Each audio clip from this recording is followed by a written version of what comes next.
sudah sampai Bandung untuk melakukan sesi saintifik. Dan untuk memandu sesi saintifik hari ini, telah hadir bersama kita dokter yang sudah sangat terkenal dan handal di bidangnya, yaitu Dr. Dian Cahyadi, SPOG Subspesialis Fertility, MMRS Fisqua. Sebelumnya saya akan membacakan CV singkat beliau terlebih dahulu. Dr. Dian Cahyadi, SPOG Subspesialis Fertility, MMRS Fisqua. Beliau merupakan staf divisi fertilitas endokrinologi reproduksi KSM, obstetri and ginekologi sejak 2004 sampai sekarang. Konsultan fertility untuk Aster Fertility Clinic RSHS dan Bandung Fertility Center RSIA Limijati sejak 2010 sampai sekarang. Ketua Komite Mutu RSUP Dr. Hasan Sadikin Bandung sejak 2018 sampai sekarang. Beliau juga aktif dalam organisasi profesi seperti IDI, POGI, PERMI, IGES, HIVERI, PERVITRI, dan Ikatan Alumni Unpad. Bapak dan Ibu Dokter, please welcome Dr. Dian Cahyadi, SPOG Subspesialis Fer, MMRS Fisqua.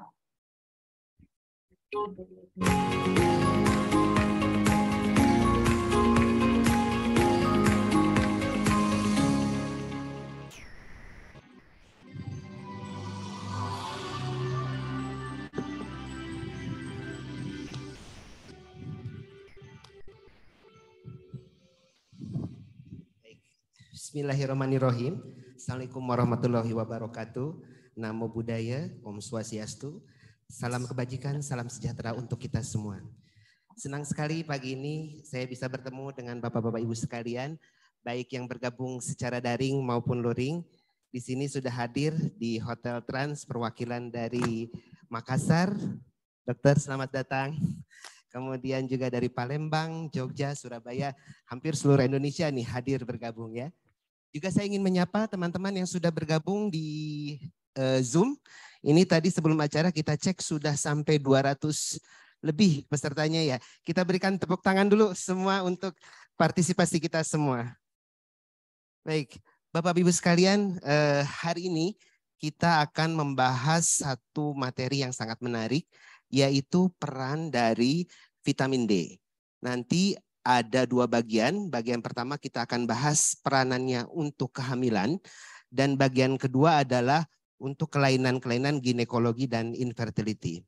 Bapak-Ibu sekalian, meskipun tadi dikatakan Indonesia dilimpahi oleh berkah cahaya matahari yang banyak, namun kenyataannya kebanyakan dari kita mengalami defisiensi vitamin D.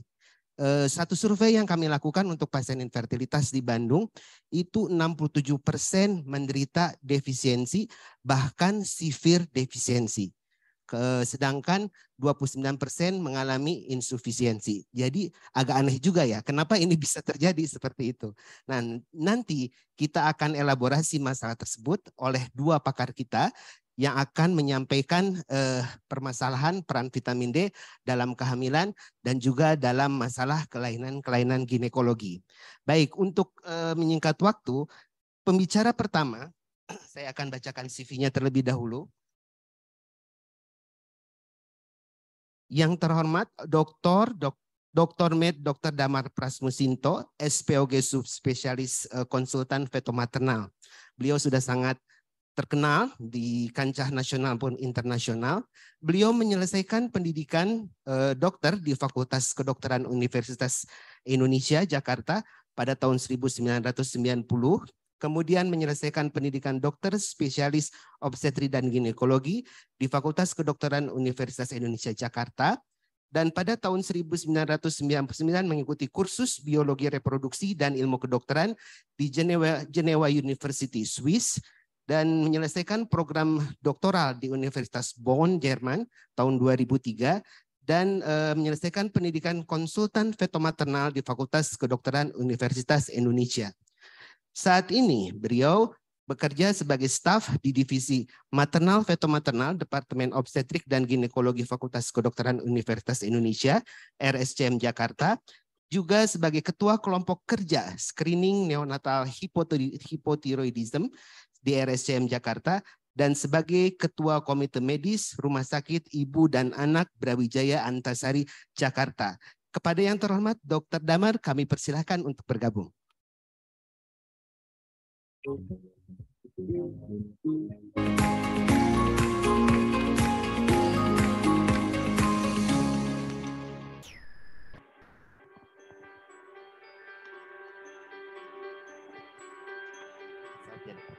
Sehat, Dok. Terima kasih, Dok. Dok, kan kita tahu ya, Dok, ya, Indonesia itu ada di garis khatulistiwa. Seharusnya tuh kalau misalkan paparan mataharinya cukup gitu ya, kemudian asupan nutrisinya cukup, itu seharusnya kita nggak ada yang defisiensi ya, Dok, ya. Tapi kenyataan tadi sudah disampaikan bahwa sebagian besar dari kita, khususnya wanita, dan apalagi wanita yang ingin merencanakan kehamilan itu mengalami defisiensi vitamin D.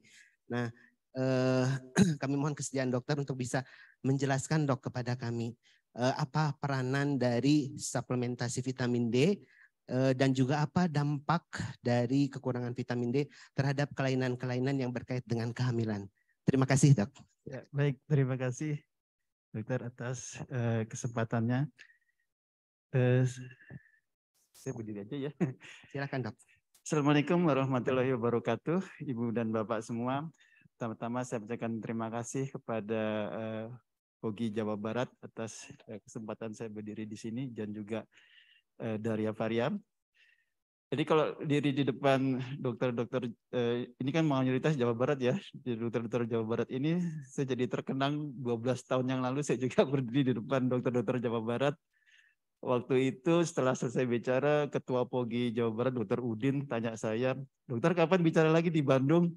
Alhamdulillah karena Daria 12 tahun kemudian saya bicara lagi di depan dokter Jawa Barat ini. Baiklah, saya akan bicara tentang vitamin D dan di bidang obstetri.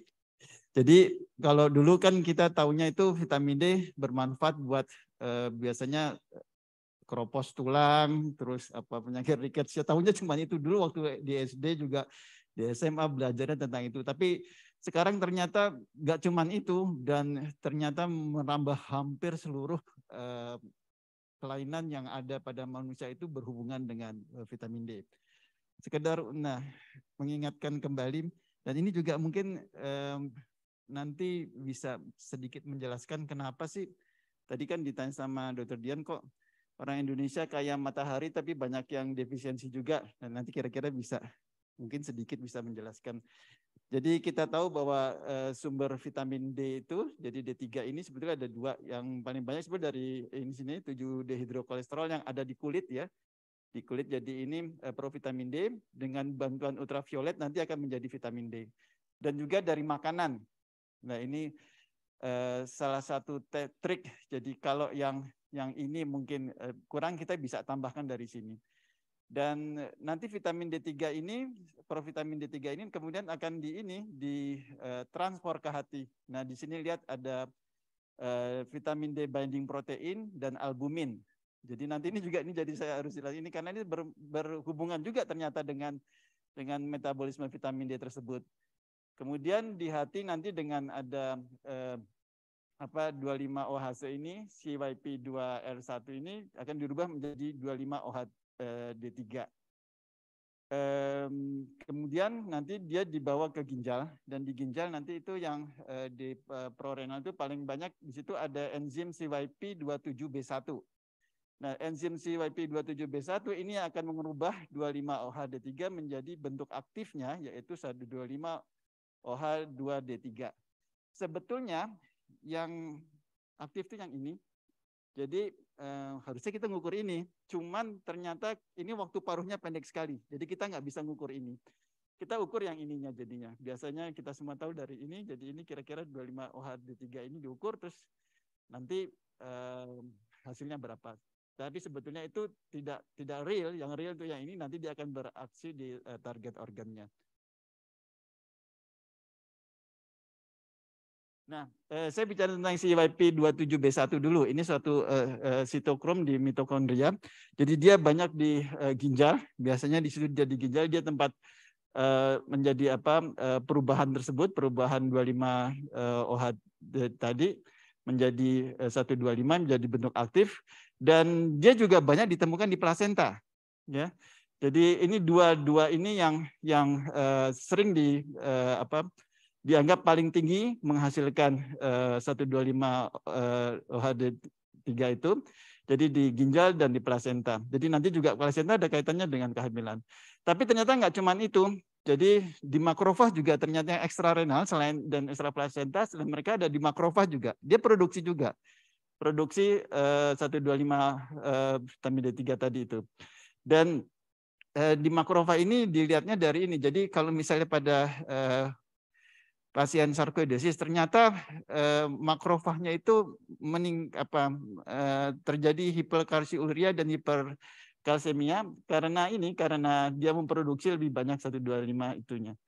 Dan itu juga ada kaitannya dengan sel limfositnya. Jadi salah satunya yang diperhatikan bahwa pada tikus yang di knock out CYP27B1-nya ini produksi limfosit C8 dan CD8-nya itu berpengaruh. Jadi dari situ diperkirakan bahwa memang bukan cuma ini saja, tapi termasuk juga sistem imunitas. Dan sistem imunitasnya memang betul-betul nanti akan berpengaruh dengan seluruh sistem yang bekerja di tubuh kita. Di sisi lain ada lagi satu lagi yaitu di parathyroid gland dan juga kemungkinan di organ-organ lainnya. Yang berikutnya adalah ini kalau di plasenta. Jadi biasanya regulasi CYP27B1 ini messenger RNA dimulai sejak awal. Oh ya, saya lupa. Tadi sebetulnya selain yang ini itu juga ada banyak yang lain juga seperti CYP27A1, CYP24A1 dan baik, tapi karena ini yang lain itu belum banyak dielaborasi dan baru yang ini saya akan nyampaikan yang sudah dielaborasi saja. Jadi ekspresi ini dimulai tinggi sejak kehamilan itu trimester pertama. Terus ya di sini pada ini rupanya CYP27B1 ini berperanan untuk mencegah atau mengontrol terjadinya infeksi di kandungan. Jadi dia mempunyai sistem imunitas di situ, ya. Terus yang kedua juga selain sebagai sistem imunitas ternyata dia juga regulator, ya, dan terutama di DESI2 itu regulator dari autokrin dan parakrinnya untuk respon dan acquired innate imunitas juga. Berikutnya lagi adalah yang tadi, vitamin D binding protein. Jadi ini sebetulnya suatu primary plasma carrier protein di mana metabolit dari vitamin D ini terikat dan ditransfer ke seluruh tubuh. Nah, ini berperanan pada kemostasis molekul lainnya seperti fatty acid, endotoxin dan sebagainya. Dia punya efek immunomodulatory. Jadi binding protein ini merupakan sistem itu actin scavenger. Jadi dia meningkatkan respon pro-inflammatory dan membersihkan produk tisu injury. Terus dia juga bisa berpengaruh pada sel T dan vitamin D binding protein yang macrophage activating factor. Jadi ini penting jadi vitamin D binding protein. Nah, vitamin D binding protein ini sebetulnya meningkat pada kehamilan. Jadi dia makin tinggi pada mulainya dari mulai awal kehamilan dan itu berkorelasi dengan 25 OHD-nya ini. Pada kehamilan yang free 25 OHD ini makin rendah. Jadi dia turun sampai 15 sampai 36 weeks itu dia akan turun. Dan yang bioavailable yang ini. Jadi kita lihat juga di sini bahwa selain yang ini hampir 90%. Di sini juga albumin juga penting dalam kaitannya dengan vitamin D. Berikutnya lagi vitamin D reseptor. Jadi ada banyak lagi. Ini sebetulnya setiap media aktivitas dari 125OH2D3 ini ada mediasi dari vitamin D reseptor. Dia sebetulnya termasuk dari steroid receptor family dan dia bisa jadi kalau vitamin D itu harus bekerja dengan adanya itu dan dia banyak ditemukan di terutama di ini small intestine ya paling banyak dan di large intestine juga ini kira-kira ini seperti ini. Terus di reproduksi di germ cell ya di testis, di prostate gland, kemudian di mammary gland ini juga meningkat. Begitu pula di ini sistem endokrin ya, paratiroid yang tadi itu terus adrenal gland dan sebagainya. Ini belum tahu yang di cerebellum spinal cord, ini belum banyak datanya. Nah, kalau pada plasenta vitamin D reseptor ternyata tinggi, ya. Ekspresinya cukup tinggi, ya, sangat tinggi. Ini dibandingkan dengan yang ini kontrolnya B-aktin, ya. Jadi kita lihat di sini bahwa karena tingginya di plasenta itu, jadi dia banyak mengaktif atau menangkap 125 OHD2 OH2D3 itu, dan tentu saja dia jadi bekerja lebih aktif di plasentanya tersebut. Nah, ini untuk sistem reproduksi, ya.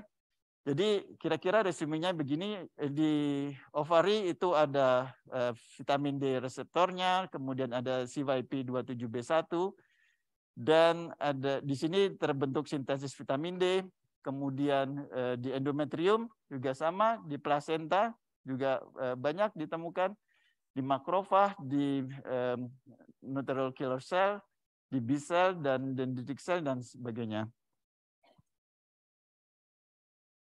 Nah, sekarang kita bicara tentang kaitannya dengan penyakit-penyakit kehamilan. Jadi vitamin D dan recurrent spontaneous abortion ini mereka yang mendapat suplementasi vitamin D itu, ya. Jadi berbeda bermakna, hasilnya dia lebih baik daripada mereka yang kontrol. Dan ini kira-kira penjelasannya dari mana? Karena kita tahu bahwa di endometrium itu, di situ nanti ada dia dalam keadaan pro-inflammatory, dan dia tidak, pada kasus-kasus RPL itu tidak berubah menjadi anti-inflammatory. Dan di sini juga ada komunikasi antara embrio dengan sel endometriumnya, dan kalau embrionya itu kurang bagus, sel endometriumnya tidak akan menerimanya, dan sebaliknya juga begitu. Dan kalau misalnya pada tadi itu kondisinya berhubungan dengan sistem imun, terutama vitamin D, sistem imun yang pada maternal ini pada keadaan RPL tidak akan atau tidak akan berkonsentrasi secara harmonis. Nah, vitamin D ini tadi jadi kaitannya dengan sistem imun. Dia bisa menghambat misalnya T helper 17, yang mana T helper 17 ini banyak produksi interleukin 17, ini juga yang bisa menghambat kejadian implantasi yang berguna, dan ini juga menghambat interleukin 23, di mana kita tahu interleukin 23 ini akan merangsang T helper 17. Dia juga menghambat neutrophil killer cell, di mana dia memproduksi interferon gamma dan interleukin 2. Di sisi lain dia juga yang meningkatkan efek dari T helper 2, ya, dan T regular, serta dia menghambat kerja T helper 1. Sehingga kemudian vitamin D ini akan menghambat misalnya anti beta 2 glikoprotein, di mana kita tahu anti 2 glikoprotein ini akan meningkatkan tissue factor, dan ini meningkatkan risiko APS. Dan vitamin D juga menekan anti-phospholipid antibody, di mana kita tahu bahwa anti-phospholipid ini juga menyebabkan APS. Serta dia meningkatkan komplement inhibitor CD55, dan kita tahu bahwa dia situ merangsang komplement sistem. Nah, pada mereka yang lain lagi tadi yang sistem imunnya, ternyata juga pada yang RSA itu ada defisiensi dari vitamin D reseptor di metal maternal interface-nya. Di sini kita lihat dia tidak ada ekspresinya, ya. Jadi selain tadi sistem imunnya, juga vitamin D reseptornya juga berbeda pada yang RSA dan yang bukan. Berikutnya dengan preeklamsi. Ini telah dibuktikan bahwa pemberian preeklamsi bisa memberikan hasil yang lebih baik untuk mencegah terjadinya preeklamsi, ya. Jadi ini favor vitamin D pada preeklamsi dengan yang tidak. Bagaimana cara kerjanya? Kira-kira begini. Jadi yang ada juga banyak sekali jalurnya yang diperkirakan. Jadi salah satunya misalnya vitamin D FOC1 polymorphism ini ternyata berhubungan dengan defisiensinya dan berhubungan dengan kejadian preeklamsi. Mereka yang polimorfisme yang mengalami yang tidak aktif, itunya vitamin D reseptornya, kejadian preeklamsinya lebih tinggi. Di sisi lain juga di sisi lain juga overexpression dari T helper 1 cytokine karena misalnya keadaan defisiensi vitamin D. Kita tahu bahwa vitamin D tadi mencegah atau menurunkan kerja T helper 1, itu menyebabkan juga terjadinya preeklamsi. Dan kalau diberikan vitamin D, ternyata di level sitotrofoblast itu akan terjadi peningkatan ekspresi MMP2 dan MMP9. Dan juga dia meregulate aktin sitoskeleton. Dan ini mengurangi risiko preeklamsi. Serta satu lagi dia juga menstimulasi sekresi HCG dan progesteron sehingga dia memperbaiki proses implantasi pada saat awal. Di sisi lain, vitamin D defisiensi juga kita tahu bahwa ternyata dia menyebabkan renin-angiotensin sistem itu mengalami aktivasi sehingga nantinya hipertensi dan ini tentu saja meningkatkan risiko preeklamsi. Vitamin D sendiri juga mencegah terjadinya inflamasi yang akibatkan dari aktivasi RAS ini. Dan vitamin D defisiensi ternyata meningkatkan terjadian endothelial dysfunction, di mana kita tahu bahwa endothelial dysfunction merupakan salah satu dasar dari terjadinya preeklamsi. Jadi selain yang di plasentanya tadi, juga di sistem organ seluruhnya ternyata dipengaruhi. Berikutnya dengan persalinan preterm, jadi ternyata di sini ketahui bahwa ada asosiasi antara plasma 25-OHD dengan pada trimester pertama dengan risiko preterm pada kelompok etnis tertentu. Dan ini kira-kira meta-analisisnya jadi mereka yang defisiensi vitamin D lebih banyak mengalami preterm birth dibanding yang normal. Dan penjelasannya gimana? Sebetulnya penjelasan ininya belum tahu benar, tapi kira-kira pada yang defisiensi vitamin D itu terjadi ketidakseimbangan dari ininya. Jadi kita tahu antara T helper 1 dan T helper 2, ya, effector T cell dengan functional regulatory T cell serta exhausted T cell ini lebih tinggi harusnya. Tapi pada keadaan defisiensi vitamin D ini jadi lebih rendah, jadi lebih banyak aktivasi dari efektor T cell yang tipe T helper 1 ini sehingga menyebabkan kejadian preterm labor. Begitu pula pada level bayinya sendiri, ya. Jadi terjadi misalnya aktivasi dari CD4 T cell, kemudian inflamasi juga, terjadi proses inflamasi interferon gamma dan TNF alpha, dan ini semua kita tahu tadi bahwa dipengaruhi oleh vitamin D juga.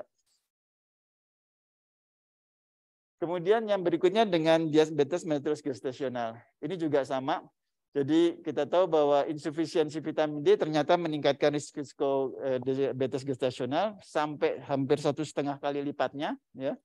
Kira-kira hampir 1,5 kali lipatnya. Dan penjelasannya kira-kira begini. Jadi vitamin D ternyata diabetes itu terutama disebabkan karena ini ROS dan kalsium yang meningkat, ya. Jadi ini bisa meningkatkan risiko diabetes pada mereka yang ROS-nya tinggi serta kalsiumnya tinggi. Dan vitamin D ini, ya, melalui CYP27B1 ini nanti dirubah di nukleus dan ada vitamin D reseptornya di sini.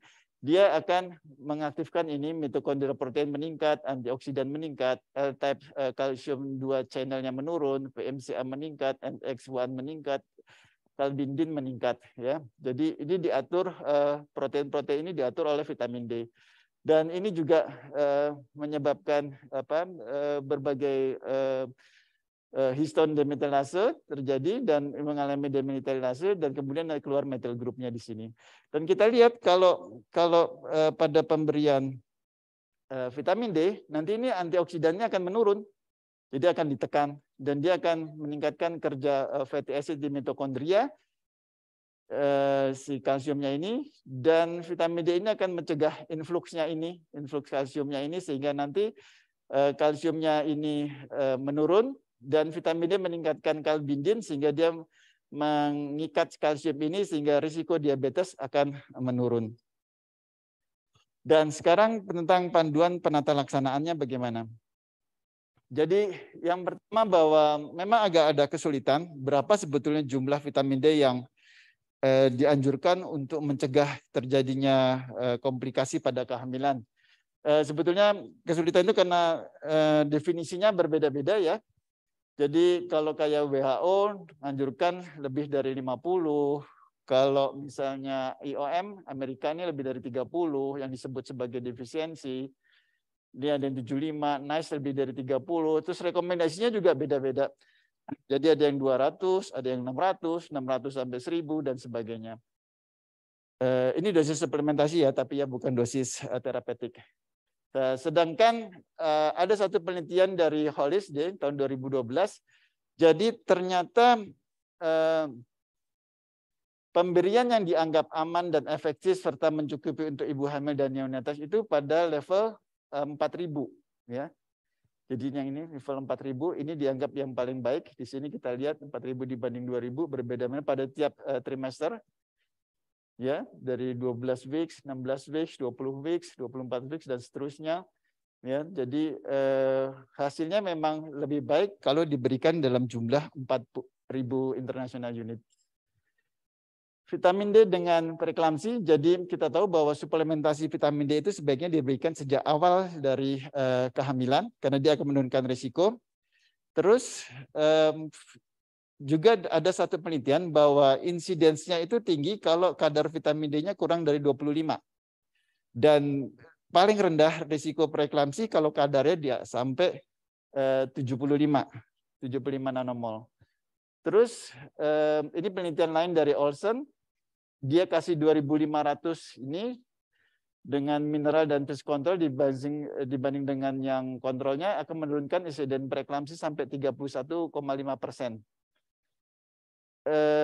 Ini juga 400 sampai 600 ini per hari menurunkan risikonya sampai 27%. Cuman ini memberikannya dalam jangka waktu yang cukup lama ya kalau kita tahu. Dan pemberian 50.000 international per 2 pekan sampai kehamilan 36 pekan ini risiko preeklamsinya 1,94 lebih tinggi daripada yang placebo. Sedangkan untuk DMG ini hasilnya masih konflik ya. Jadi ada yang dikasih 4.000 selama 6 bulan, ternyata indeks distribusi dan reduksi HbA1 itu lebih baik. Kemudian kadar insulin puasanya juga meningkat. Kemudian lagi ada yang memberikan 1.000 mg dan suplementasi 50.000 internasional pada hari ke-21. Ini memperbaiki gula darah puasa, insulin, serta HUMA IR-nya. Dan yang 50.000 international unit setiap 2 minggu ini menurunkan konsentrasi fungsi HOMA dan beta sel serta meningkatkan Quick score-nya. Yang berikutnya lagi untuk vitamin D dengan persalinan preterm ini belum cukup datanya sebetulnya. Yang dikatakan buat tidak ada perbedaan bermakna mereka yang dari penelitian yang beberapa penelitian dilakukan tidak ada perbedaan bermakna placebo dengan vitamin D dosis rendah atau tanpa intervensi. Tapi antara lain sebetulnya dalam penelitian itu misalnya cuma dikasih 800 sampai 1.000 selama 12 dan 13 pekan saja. Jadi ini kira-kira cuma 3 bulan dikasih dan ini ternyata efeknya kurang ini. Yang lain lagi ada yang kasih 400, 2.000 sama 4.000. Cuman ini ternyata yang 400 juga hasilnya juga min-nya tercapai 79,4. Jadi ini sebenarnya kurang cocok dalam rencana penelitiannya. Jadi tampaknya masih memang perlu melakukan RCT lebih lanjut dengan fokus dosisnya serta lama pemberiannya pada preterm birth. Pada laktasi, ini juga kadar vitamin D ASI berkorelasi dengan status vitamin D maternal serta status vitamin D neonatusnya. Jadi si bayi itu dapat vitamin D-nya dari ibunya. Kalau ibunya kekurangan vitamin D, otomatis bayinya juga akan kekurangan vitamin D. Dan kolostrum itu paling banyak variasi proteinnya termasuk vitamin D binding protein. Sebagai ringkasan, jadi kira-kira gini, jadi role of vitamin D itu banyak sekali. Jadi pertama dia meregulasi cytokine pathway, ya, dia berkaitan dengan VDR, ngeblok NF-κB dan nuclear translation, interleukin 6 dan sebagainya.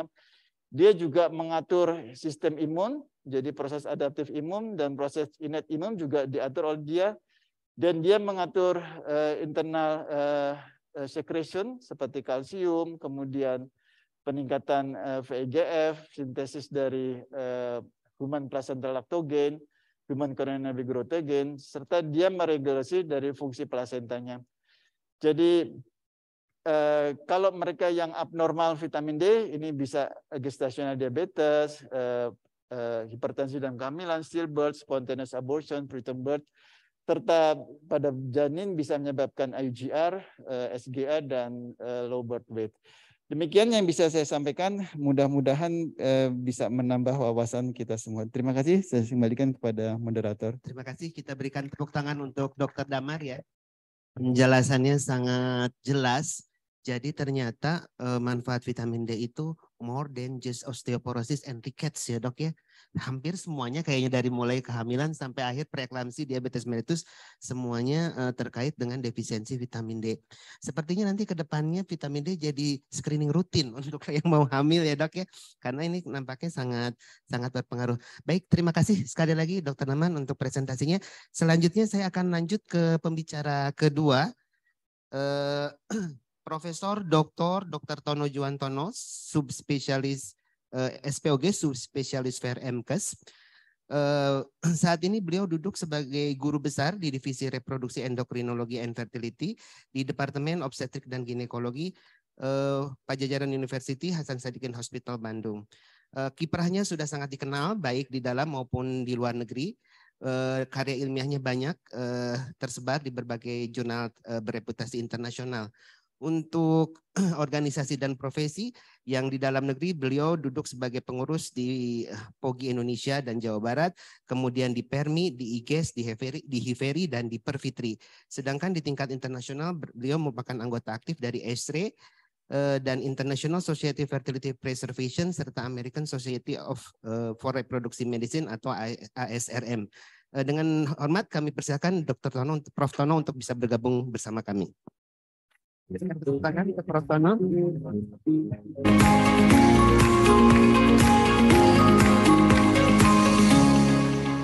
Selamat pagi, Prof.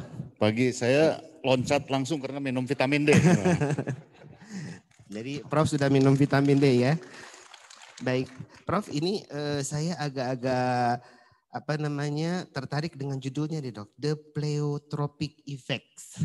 Nanti mungkin mohon dijelaskan nih dok, ini karena baru ya, ilmu yang baru terkait dengan kelainan-kelainan di bidang ginekologi dan infertility. Mangga Prof, waktu dan tempat dipersilakan. Aku juga agak bingung ini dengan istilah ini. Saya cari-cari, itu ahlinya Dr. Damar sebetulnya, jadi kebalik judulnya. Tapi jadi belajar. Bukan untuk ibu-ibu saja vitamin D, untuk kita. Oh, benar. Ya, saya waktu pertama kali rame vitamin D saya periksa. Waduh, kalau nyebutkan angkanya malu. Habis itu tiap hari saya minum 5.000. 6 bulan dicek masih belum normal. Jadi memang jangka panjang. Kemudian saya nggak takut matahari lagi sekarang. Kemarin sepedahan. Nah ini dia. Jadi apa yang akan saya bahas pada hari ini, saya kira ini pengetahuan umum. Semua orang harus tahu karena ini bisa anak, bisa istri, bisa suami kena. Bukan ibu hamil saja. Apa pleiotropic effects itu? Saya cari di bahasa di kamusnya susah. Saya tanya beberapa orang juga nggak ngerti.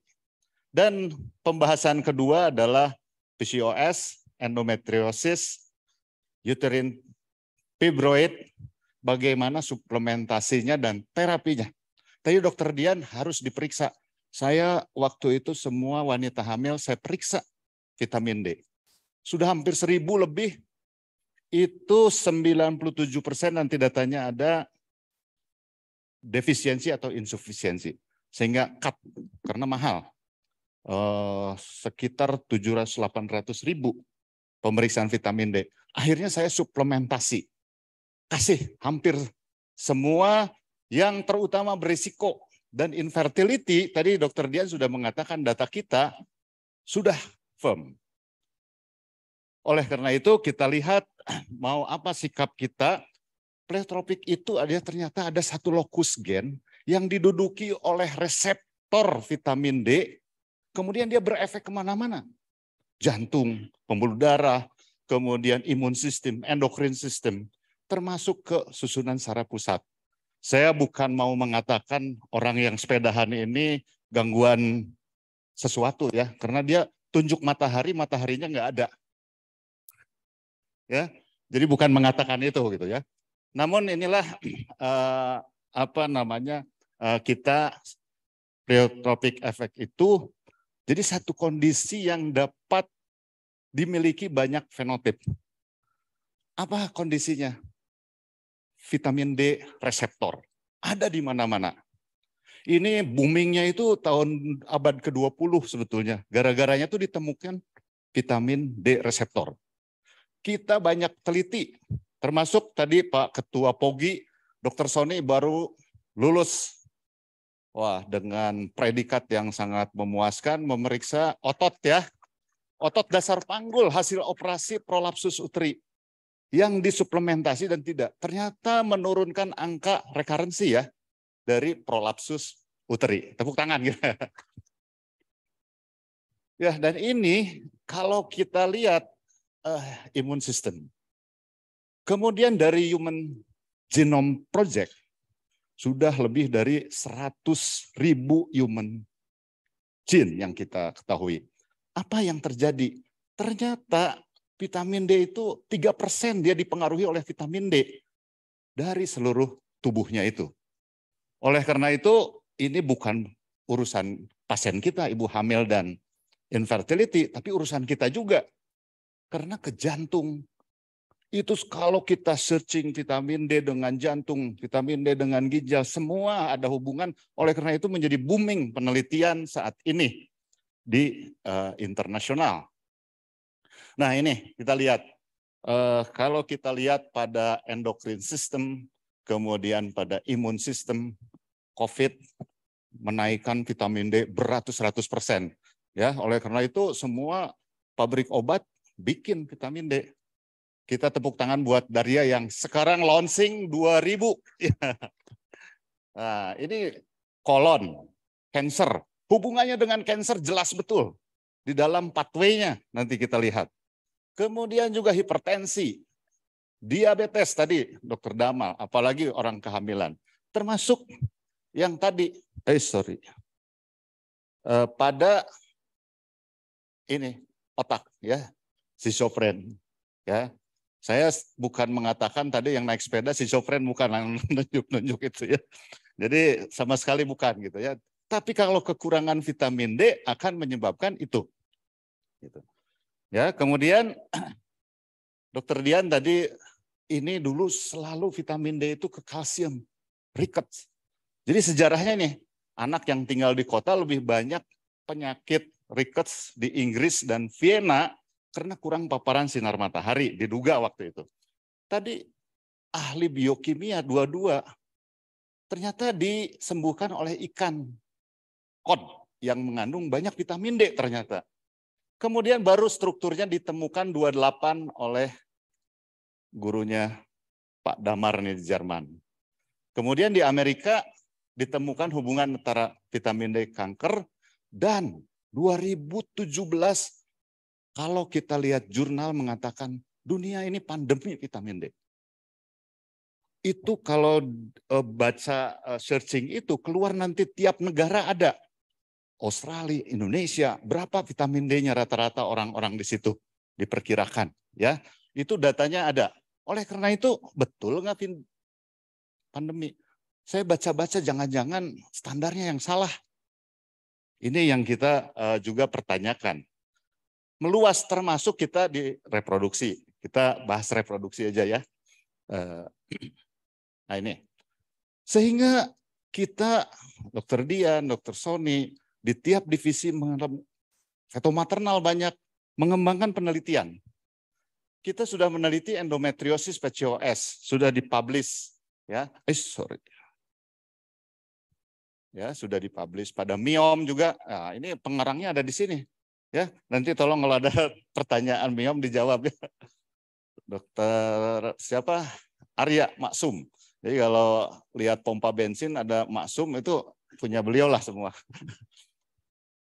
Kemudian cairan folikel barusan kita teliti. Sudah 2 publikasi. Ya, 2 publikasi yang ada dan pengaruh vitamin D. Dan saya juga bangga baru kemarin Dokter Dian masuk di Q1. Jurnal yang sangat bereputasi gitu ya. Jadi tepuk tangan buat moderator.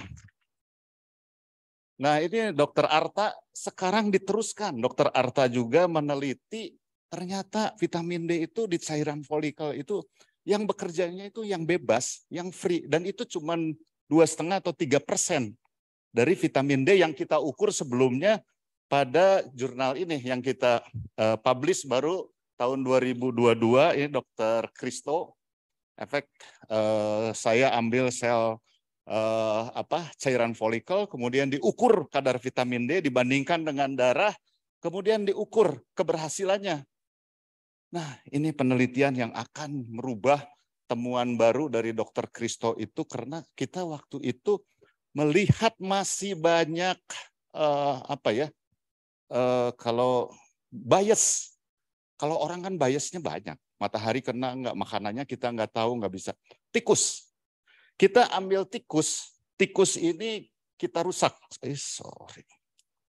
Kita rusak ya dengan memberikan obat supaya dia fungsi AMH-nya turun dan juga cadangan ovariumnya turun. Kita rusak dengan pemberian obat, tikusnya sama, umurnya sama, makanannya sama, kemudian kita bandingkan, kita rusak satu, periksa lagi sama. Kemudian yang satu diberikan suplementasi vitamin D, yang satu tidak. Terus masuk satu lagi kontrol dengan dosis, ya. Ternyata itu memang ada gangguan pada sistem reproduksinya. Ya. Apa dasarnya? Kita ingin orang-orang yang sudah kurang kesuburannya, kita berikan vitamin D, ternyata memberikan efek oosit. Kalau di sini sudah jelas quality dan fertilization rate-nya meningkat, itu masih observational study. Ya, ini kita pada tikus model, ternyata kita bisa membuktikan enzim apa yang kena, gitu ya. Beberapa minggu lagi akan ujian terbuka. Jadi kalau yang berminat silahkan. Nah, sebetulnya gara-garanya apa? Itu ditemukan reseptor vitamin D tahun 1988. Ya. Kemudian si Kinuta ini dari Jepang, dia mencoba pada tikus. Ini jalur persinyalan vitamin D. Tadi Dokter Damar sudah jelas, CYP19 buat kita untuk aromatase yang akan menghasilkan progesteron dan estradiol untuk kita, ya. Kemudian coba di knockdown, ya. Jadi kalau tadi kita rusak, kalau ini diambil si vitamin D reseptor gennya, jadi di promotornya, sehingga vitamin D reseptor tidak diekspresikan pada gen tersebut, ya. Akibatnya apa? CYP19 tidak juga diekspresikan. Kemudian aromatasenya nggak ada, sehingga biosintesis estrogen dan kadar estrogen tikus itu rendah, dan ini menyebabkan hipoplasia uteri dan gangguan folikulogenesis serta infertilitas. Itu dasarnya, ya. Kemudian yang kedua, apakah hanya pada perempuan? Tidak.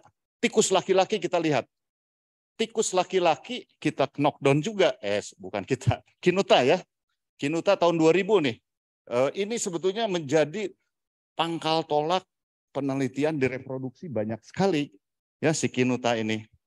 Ya, dia sama tadi diambil diekspresikan ternyata spermanya kurang. Penurunan jumlah motilitas sperma dan spermanya banyak yang abnormal. Artinya apa? Kalau saja terjadi defisiensi, kita akan berhadapan dengan ini. Terbukti data kita sudah seribuan data mengatakan bahwa defisiensi. Dari penelitian tadi yang banyak menjadi tesis pada residen itu hanya bukan 3%, hanya 3 orang yang normal. Dari 300 hanya 3 orang yang betul-betul normal. Defisiensi, insufisiensi. Ya. Kita lihat lagi. Nah ini teman-teman mesti hati-hati. Mana sih ada lab yang satuannya nanomol per liter ada nanogram ya. Dokter Damar kita banyaknya nanogram ya kalau nggak salah ya. Ya tapi ada beberapa lab yang konversi. Jadi kalau Anda lihat di jurnal kebanyakan nanomol per liter. Tapi di lab kita adalah nanogram. Ini mudah tinggal dikalikan aja 2,5 ya. Jadi kalau dapat ini konversi ke nanomol kali 2,5 atau dibagi dari sini ke sini ya kalau dapat ini. Ini dari yang terbaru karena nanti pada akhir saya tadi berjanji untuk berapa dosis suplementasi, berapa dosis terapi untuk penyakit-penyakit ginekologi. Kemudian apa sih yang menyebabkan ini? Ini sebetulnya. Di ovarium tadi sudah kita jelas, ini yang akan terjadi. Karena progesteron estradiol di ovarium itu kalau dia cukup vitamin D-nya, dia akan meningkat dan ini akan menghasilkan. Serta di folikel itu justru AMH reseptornya ditekan. Supaya apa? Supaya folikelnya itu menjadi bisa matang. Jadi hanya reseptornya yang banyak yang dia bisa ovulasi. Kalau tidak, PCOS itu FSH reseptor AMH reseptor 2-nya itu meningkat. Sehingga kualitas telurnya jelek dan itu penyebab paling banyak abortus dan blighted ovum di kita. Ya. Jadi ingat, kalau kita 3 penyakit ini, PCOS, endometriosis tadi 1, miom, itu sudah 50% pasien ke poliklinik kita yang infertility itu kasusnya cuma itu saja. Hanya kita mana kita tembaknya untuk kasus 1 dan kasus 2 gitu ya. Kemudian juga di endometrium ternyata Hoxa-10 ini yang meningkat. Kalau vitamin D-nya cukup, kalau kurang dia menurun sehingga tadi abortus berulang terjadi. Ya, karena Hexa-10-nya yang menurun, plasenta pun demikian. Tadi sudah diterangkan oleh Dokter Damar. Saya cuma ingin melihat dari 3 penyakit ini mekanismenya bagaimana. Itu mungkin yang penting buat kita sehingga punya strategi untuk menangani pada pasien. Ini PCOS. Di mana vitamin D ini berjalan? Ya, dia kalau defisiensi ada ke atas ke kalsium juga. Channel kalsiumnya itu terganggu. Oleh karena itu tadi Dokter Damar katakan kalsiumnya terganggu sehingga mungkin ketemu preeklamsi ya Dokter Damar ya, prematurity. Jadi termasuk juga anovulasi dan infertility. Terus kemudian ke bawah ya. Ke bawah kalau defisiensi ini sebetulnya kita mengobati PCOS itu mau yang mana? Mau kita benerin SHBG-nya dulu, obesity, androgen, atau resistensi insulin, atau ke atas gitu ya, ke pola hormonal. Jadi ada 3 strategi yang kita bisa tembak, mana duluan yang kita ambil gitu ya. Nah ternyata semuanya dipengaruhi oleh vitamin D. Bukan saya mengatakan vitamin D obat dewa ya, tapi nanti suplemen wajib di rumah tangga itu menjadi. Ini defisiensi vitamin D menurunkan SHBG sehingga SHBG turun, testosteron ini normal-normal saja sebetulnya pada pada orang itu kalau kita ukur. Tapi karena pembawa hormonnya yang turun, dia terjadi akumulasi sehingga dia terjadi hiperandrogen. Sama pada insulin juga. Kalau kita lihat tadi data Dokter Damar ada juga pada diabetes ya. Kan PCOS itu ada resistensi insulin. Apa yang terganggu? Pre bisa post reseptor insulin. Nah, kalau dia terganggu pre atau post reseptor, sehingga akan terjadi resistensi insulin. Tambah lagi kalau vitamin D, dia kalau vitamin D itu insulin sekresinya justru menurun. Seharusnya kan jadi turun insulinnya. Tapi ini pada PCOS terjadi hiperinsulinemia. Karena apa? Karena insulin reseptor dan binding protein growth factor IGF ya IGF insulin binding proteinnya menurun. Gitu. Nah ini saya lihat data, saya review data itu, walaupun kebanyakan tidak randomized, kebanyakan masih observational study, ya. Tetapi meta-analisis kita sudah mulai bisa baca. Ini dari untuk PCOS 11 penelitian, ternyata suplementasi menurunkan resistensi insulin, menurunkan hiperandrogen, dan memperbaiki metabolisme lemak. Hanya pada tahun yang sama ada juga, dia hanya memperbaiki efek dari metabolisme glukosa dan lipid, tetapi tidak memiliki efek yang signifikan pada profil androgenik. Aku penasaran, saya lihat studi-studinya, memang yang RCT-nya tidak begitu banyak, masih ada banyak observational study. Karena ini kan baru banyak data-data, mungkin 1 tahun 2 tahun ini akan lebih besar lagi. Nah, suplementasi tadi Dr. Damar juga sudah mengatakan 50.000 per minggu untuk 8 minggu. Itu kalau benar-benar treatment pada yang defisiensi. Ya, kalau kita kalkulasi mungkin sekitar 6.000 7.000 per hari itu untuk vitamin D. Tapi untuk ibu hamil sebaiknya 4.000 ya, Dokter Damar. Nanti kita juga lihat sedikit rekomendasinya. Nah, ini yang kedua penyakitnya. Jadi kita 3, endometriosis. Kenapa sih orang satu endometriosis, satu tidak? Padahal 90% itu terjadi teori Samson, regurgitasi. Kalau kita laparoskopi, habis haid itu ada darah itu. Kita laparoskopi ada darah. Cuman darah itu kenapa dia jadi endometriosis, yang satu enggak? Ternyata penelitian terbaru Bapak Ibu, darah yang keluar itu mengandung stem cell dan progenitor cell. Ya. Nah, si progenitor cell itu sangat sulit untuk diotopagi oleh makrofag. Apalagi kalau vitamin D-nya kurang. Karena vitamin D akan menurunkan tadi interleukin 12, 11, TNF, dan interferon. Ya, ini akan turun sehingga tidak terbentuk T helper 2. T helper 1 itu kan proinflamasi. Jadi agak-agak, apalagi si selnya itu, kalau kita lihat tuh stem cell yang paling tua itu adult stem cell, progenitor cell. Ya, dia mempunyai daya tahan untuk diotopagi atau dimakan oleh makrofag, sehingga dia nempel di ovarium, nempel di sakrouterina, nempel di periotidium. Jadilah endometriosis pada siklus berikutnya karena pemberian siklus haid, tiap siklus haid meningkatkan hormon estradiol sampai 300 pikogram. Berapa endometriosis dia tidak tumbuh?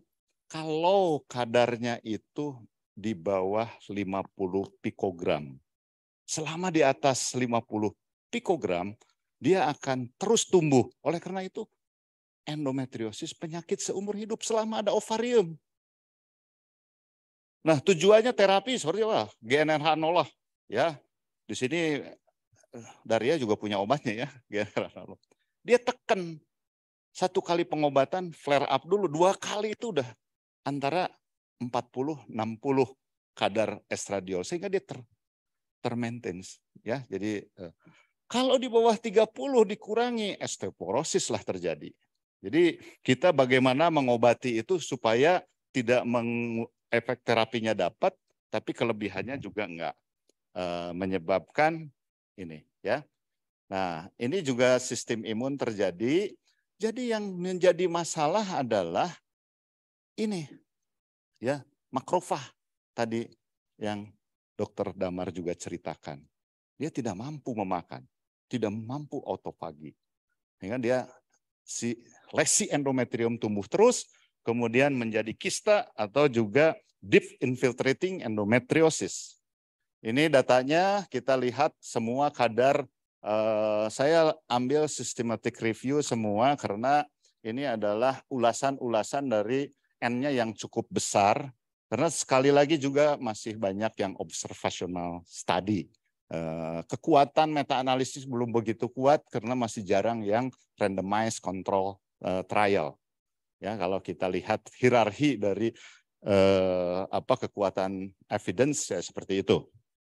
Jadi memang kita harus critical appraisal ketika kita mau ngambil patokan untuk jurnal atau untuk pelayanan kita. Ini kuat nggak? Jangan hanya satu jurnal saja, kita lihat analisis metanya, kemudian systematic review-nya, kemudian mana sih orang yang paling banyak, kemudian mana internal data kita. Internal data kita sangat berpengaruh, bisa berbeda kita mungkin. Ya. Ini juga penelitiannya terhadap nyeri juga mengurangi tadi karena kadar prostaglandinnya ditekan. Ya, prostaglandinnya ditekan sehingga mengurangi dysmenorrhea, termasuk profil lipid semua ini banyak yang signifikan, tetapi saya hanya garis bawahi yang dysmenorrhea saja.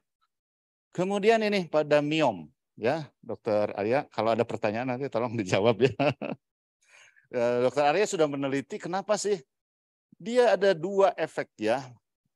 Dia akan mengurangi apoptosis ya karena BCL2-nya itu diturunkan, kemudian dari ekstraseluler matriknya juga ditekan akibat dari kecukupan vitamin D. Kalau kurang dia naik sehingga apoptosis tinggi, dan semua data yang Dokter Arya sajikan itu bahwa sangat signifikan antara yang miom dan tidak miom ketika endometriosis.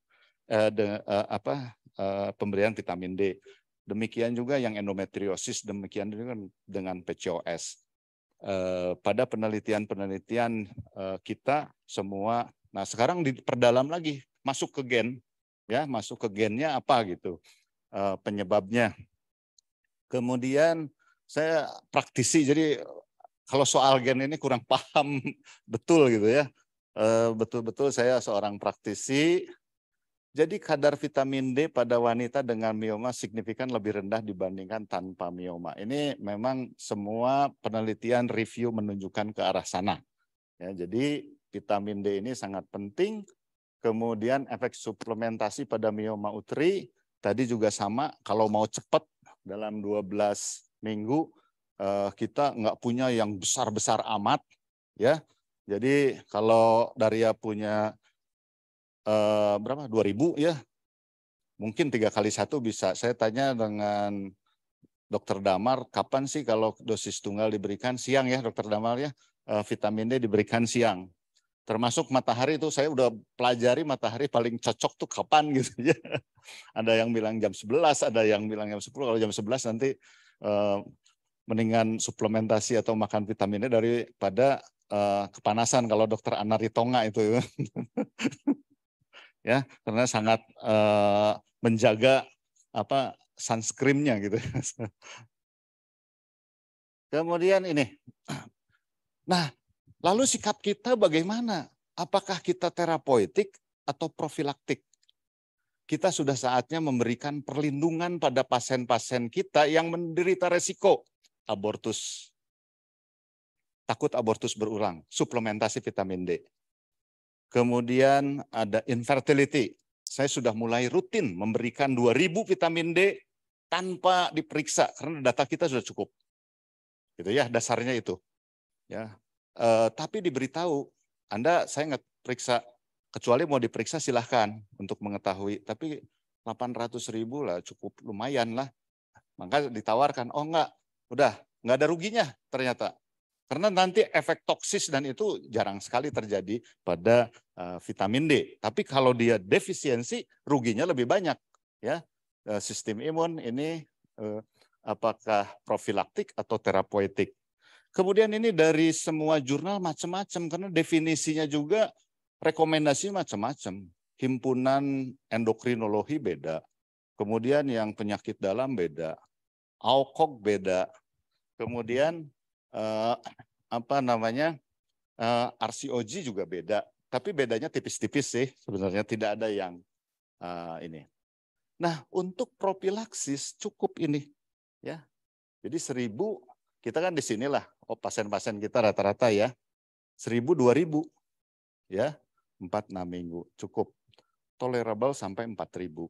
Jadi sangat bijaksana apabila pasien kita yang mempunyai risiko, dia mau infertility program hamil, atau punya riwayat keguguran, kasih saja 2.000.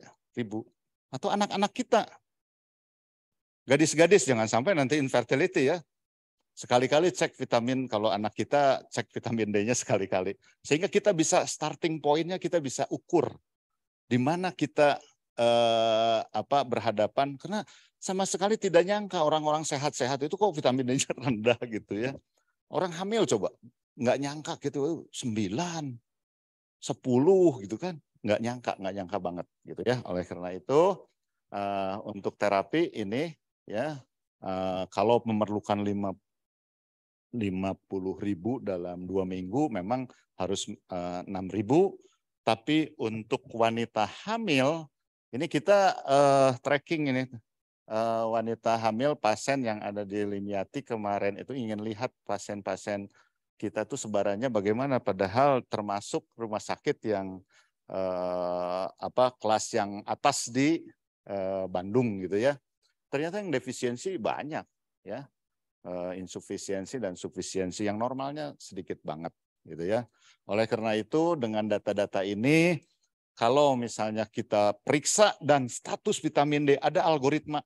Tadi di jurnal nomor lupa saya, Anda ini detail sekali dia. Nah ini Andrews Blazix itu detail sekali. Kalau dia gini sekian, kalau dia gini makanannya apa.